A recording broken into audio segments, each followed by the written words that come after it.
Hello, Communications 100 and Professor Ramirez. My name is Mike Garcia. I'm glad to be here speaking with you today, considering this is a communications class and this is the first time I get to verbally and visually communicate with you. I'm actually going to talk to you today about a city I've never been to, but one I've always wanted to go. I've spoken with my father about it time and time again, about going and flying to the city and seeing it for the very first time. It's been called a sudden city. It's been called impossible. Robert Ivy of Architectural Record actually called it Las Vegas on steroids. I'm talking about Dubai. And today I'm going to give you some things about Dubai, some information about the history, the culture, and the construction, and the reasons why I want to go and why I think you should want to go as well. So historically, Dubai was actually founded by fishermen and also by pearl divers. So it started with the pearl industry, and it was founded long, long ago. It's actually located in the Middle East. It is northeast of Saudi Arabia, sits right on the water with a creek that splits it in two, nothing but desert around. Now, when it was founded obviously in the pearl industry and from really almost nothing. Well, at one point in 1830 it was actually taken over by the Maktoum family. Sheikh Rashid is the one who in 1959, which long after, that's when everything started, when it started to become more modern. In 1959, he brought millions of dollars from Kuwait to go ahead and dredge in the creek that splits the city. Now, he wanted to make it a trade destination, so he deepened it and he widened the creek so that it would become that. And in the end, it did. Traders came and it became something bigger than what it was. Now, after that was done and he created that, in the 60s they hit oil, which gave them an oil boom for a little while. And in the 80s there was tourism because the oil wasn't Saudi Arabia oil. It wasn't an endless stream. It was a finite amount. So they knew they had to do more.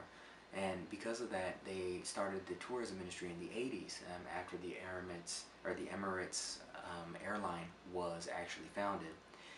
In 1990, Sheikh Rashid passed away and his son took over. And his son, Sheikh Mohammed, is actually still the ruler today. And he's the one who committed to development. He committed to modernization of Dubai, making it a destination city. And his commitment to that shows, and he's made it that as of right now. Now, with the city, so in that city, there's a couple of things that he's done to make it better. The biggest thing being, he's made it a financial hub. It's somewhere where the World Bank recognizes it as a financial hub, and the rest of the world does as well. So any money that travels overseas, a lot of the time will go through Dubai because he's made a commitment. He's brought all of these businesses here. He's told them, you know what, bring your businesses, you don't have to be taxed. There's no taxes in Dubai, personal or business. It's non-existent. So it's made it great for them. On top of the actual economy, there's also the diversity of the people. So the people, there's 2.1 million people there from 150 different nations. And that's quite a lot of people. Religiously, they are practicing Muslims. That's what it was built on, was Islamic faith.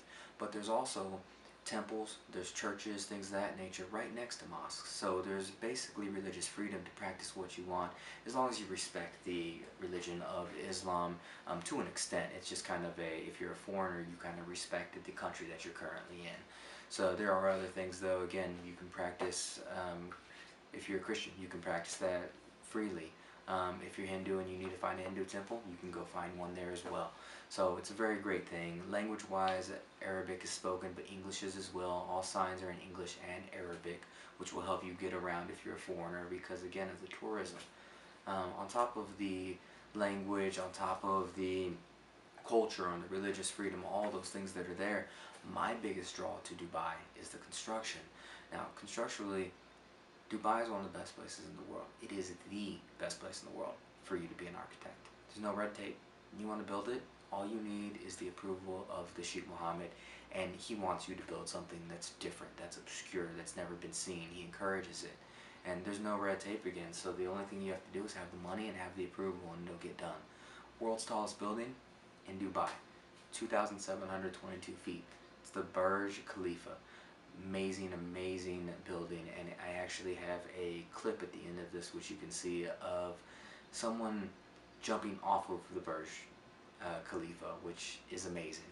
On top of it though, you see things like the Palm Islands, which is the largest man-made islands in the world, over 300 million square feet of sand to build them, also visible from space. The other thing I like to see there that I haven't been able to is the Ski Dubai. Ski Dubai is the largest snow park in the world. It's huge. It is 4 football fields. I mean, it's big. You can't see how far my arms are spread out, but they're far. It's big.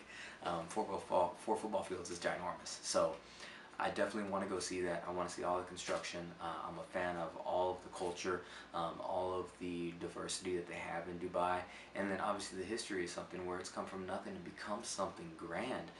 It's a pearl in the sand. It's exactly what it is. It started as a pearl industry, and it is a pearl. Now, I hope that everything that I've talked about today makes you want to go see Dubai, makes you want to go to Dubai. And it's somewhere where, again, I've always wanted to go see, and I'm really passionate about it, and I hope that that comes through. So thank you very, very much for listening to me talk throughout this whole time and letting me tell you about a place that I've always wanted to be. So thank you again, and you have a great one.